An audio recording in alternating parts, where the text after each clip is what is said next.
Hello friends, তোমরা কেমন আছো? আশা করি তোমরা সবাই ভালো আছো। প্রতাপ একাডেমি কোচিং পরিবারে তোমাদেরকে স্বাগতম। আমি প্রতাপ স্যার। আজকে আমি নিয়ে চলেছি যে সমস্ত স্টুডেন্টরা ক্যালকাটা ইউনিভার্সিটিতে ফিফথ সেমিস্টারে পড়ছো, ইতিহাস অনার সাবজেক্টটি রয়েছে, ডিএসসি B1 পেপারটি রয়েছে তোমাদের জন্য 20 মার্কস, 10 মার্কস ও 5 মার্কসের গুরুত্বপূর্ণ কোশ্চেনগুলি শেষ মুহূর্তের জন্য নিয়ে চলে এলাম। এই কোশ্চেনগুলি করলে অবশ্যই তোমরা কিন্তু তোমাদের এক্সাম পেপারে কিন্তু কমন পেয়ে যাবে। চলো প্রথমেই আমরা দেখে নেব 20 মার্কস ও 10 মার্কসের জন্য গুরুত্বপূর্ণ কোশ্চেনগুলি। ফার্স্ট কোশ্চেন, চীনের 4 মে আন্দোলনের তাৎপর্য ব্যাখ্যা করো। কোশ্চেনটি কিন্তু ঘুরিয়ে আসতে পারে মে 4 আন্দোলনের প্রেক্ষাপট ও তার ফলাফল লেখো। কোশ্চেনটি 20 মার্কস ও 10 মার্কসের জন্য কিন্তু খুবই গুরুত্বপূর্ণ। নেক্সট কোশ্চেন, ক্যান্টন বাণিজ্য প্রথার সম্পর্কে সংক্ষিপ্ত আলোচনা করো। কোশ্চেনটি কিন্তু ঘুরিয়ে আসতে পারে ক্যান্টন বাণিজ্যের প্রধান বৈশিষ্ট্যগুলি কী ছিল, এই বাণিজ্যের অবসান কেন হয়। কোশ্চেনটি কিন্তু 20 মার্কসের জন্য কিন্তু খুবই গুরুত্বপূর্ণ। নেক্সট কোশ্চেন, আত্মশক্তি আন্দোলনের বৈশিষ্ট্য আলোচনা করো। কোশ্চেনটি 20 মার্কসের জন্য কিন্তু খুবই গুরুত্বপূর্ণ। নেক্সট কোশ্চেন, চীনে সমর নায়কতন্ত্রের বৈশিষ্ট্য আলোচনা করো। কোশ্চেনটি 20 মার্কসের জন্য কিন্তু খুবই গুরুত্বপূর্ণ। নেক্সট কোশ্চেন, চীনের কমিউনিস্ট পার্টির সাফল্যে মাও সেতুংয়ের ভূমিকা লেখো। কোশ্চেনটি 20 মার্কসের জন্য কিন্তু খুবই গুরুত্বপূর্ণ। নেক্সট কোশ্চেন, চিয়াং কাই শেকের নেতৃত্বাধীন নানকিং সরকারের কার্যাবলী মূল্যায়ন করো। কোশ্চেনটি 20 মার্কসের জন্য কিন্তু খুবই গুরুত্বপূর্ণ।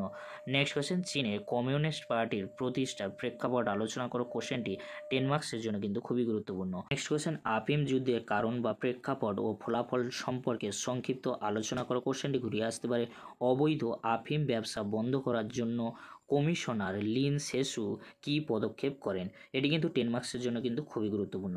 নেক্সট কোশ্চেন, প্রথম ইঙ্গো-চীন যুদ্ধকে কি আফিম যুদ্ধ বলা যায়? চীনের রাজনীতি, অর্থনীতি ও সমাজ ব্যবস্থার ওপর এই যুদ্ধের প্রভাব লেখো। এই কোশ্চেনটি ঘুরিয়ে আসতে পারে প্রথম আফিম যুদ্ধের ক্ষেত্রে আফিম কতটা গুরুত্বপূর্ণ ছিল। কোশ্চেনটি কিন্তু 10 মার্কসের জন্য কিন্তু প্রবল চান্স রয়েছে কিন্তু এক্সামে আসার জন্য। নেক্সট কোশ্চেন, তাইপিং বিদ্রোহের পটভূমি বা প্রেক্ষাপট ও তাৎপর্য এবং কেন এই বিদ্রোহ ব্যর্থ হয় আলোচনা করো। কোশ্চেনটি 10 মার্কসের জন্য কিন্তু খুবই গুরুত্বপূর্ণ। নেক্সট কোশ্চেন, এই কোশ্চেনটি তোমরা পারলে দেখে যেও, চিং রাজবংশের অধীনে চীনের কেন্দ্রীয় ও স্থানীয় শাসন ব্যবস্থার কাঠামো লেখো বা প্রাক আধুনিক চীনের সামাজিক কাঠামো লেখো। কোশ্চেনটি 20 মার্কসের জন্য গুরুত্বপূর্ণ রয়েছে, পারলে তোমরা দেখে যেও। এবারে আমরা দেখে নেব ডিএসসি B1 পেপারে 5 মার্কসের জন্য গুরুত্বপূর্ণ কোশ্চেনগুলি। ফার্স্ট কোশ্চেন, চীনের চুক্তি ব্যবস্থা সম্পর্কে সংক্ষিপ্ত বর্ণনা দাও। কোশ্চেনটি 5 মার্কসের জন্য খুবই গুরুত্বপূর্ণ। নেক্সট কোশ্চেন, চীনের মুসলিম বিদ্রোহ সম্পর্কে সংক্ষিপ্ত বর্ণনা দাও। এই কোশ্চেনটিও খুবই গুরুত্বপূর্ণ। নেক্সট কোশ্চেন, তুংচি পুনঃপ্রতিষ্ঠা কি প্রকৃত পুনঃপ্রতিষ্ঠা ছিল? কোশ্চেনটি 5 মার্কসের জন্য প্রবল চান্স রয়েছে আসার। নেক্সট কোশ্চেন, বক্সার বিদ্রোহের প্রকৃতি আলোচনা করো। কোশ্চেনটি 5 মার্কসের জন্য খুবই গুরুত্বপূর্ণ। নেক্সট কোশ্চেন, সান ইয়াত সেনের 3টি মূল নীতি সম্পর্কে আলোচনা করো। কোশ্চেনটি কিন্তু খুবই গুরুত্বপূর্ণ। নেক্সট কোশ্চেন, চৌঠা মে আন্দোলন ও নতুন সংস্কৃতি সম্পর্কে সংক্ষিপ্ত আলোচনা করো। কোশ্চেনটি কিন্তু 5 মার্কসের জন্য কিন্তু প্রবল চান্স রয়েছে। নেক্সট কোশ্চেন, বক্সার প্রোটোকল কি? কোশ্চেনটি 5 মার্কসের জন্য খুবই গুরুত্বপূর্ণ। নেক্সট কোশ্চেন, চীনের সমরনায়কতন্ত্র সম্পর্কে সংক্ষেপে লেখো। এই কোশ্চেনটি কিন্তু এক্সামে আসার সম্ভাবনা কিন্তু প্রবল রয়েছে। নেক্সট কোশ্চেন, কমিউনিস্ট ও কুওমিংটাংদের মধ্যে কিভাবে প্রথম বিপ্লবী যুক্ত ফ্রন্ট গড়ে উঠেছিল তা আলোচনা করো। কোশ্চেনটি গুরুত্বপূর্ণ রয়েছে। নেক্সট কোশ্চেন, ইয়েনান গণতন্ত্র বলতে কী বোঝো? এই যে কোশ্চেনগুলি আমি আজকের আলোচনা করে দিলাম, এই কোশ্চেনগুলি কিন্তু খুবই গুরুত্বপূর্ণ ডিএসসি B1 পেপারের জন্য।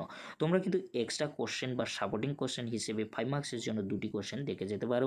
1 নম্বর কোশ্চেন, প্রাক আধুনিক চীনের জেনটি শ্রেণীর অবস্থান লেখো। এই কোশ্চেনটি গুরুত্বপূর্ণ ততটা কিন্তু নেই, পারলে তোমরা দেখে যেতে পারো। নেক্সট কোশ্চেন, সিমনোসেকির সন্ধির শর্তাবলী কী ছিল? এই কোশ্চেনটিও গুরুত্বপূর্ণ কম রয়েছে, তোমরা পারলে দেখে যেতে পারো। এই ছিল আজ আমাদের আলোচনা। যদি ভিডিওটি ভালো লেগে থাকে লাইক, কমেন্ট, শেয়ার ও সাবস্ক্রাইব করতে ভুলবে না। এরকমই গুরুত্বপূর্ণ ভিডিওগুলি সবার আগে পাওয়ার জন্য প্রতাপ একাডেমি কোচিং চ্যানেলটি সাবস্ক্রাইব করে রাখো আর বন্ধুদের মাঝে বেশি বেশি করে শেয়ার করে দিও। ভিডিওটি দেখার জন্য তোমাদেরকে অসংখ্য ধন্যবাদ।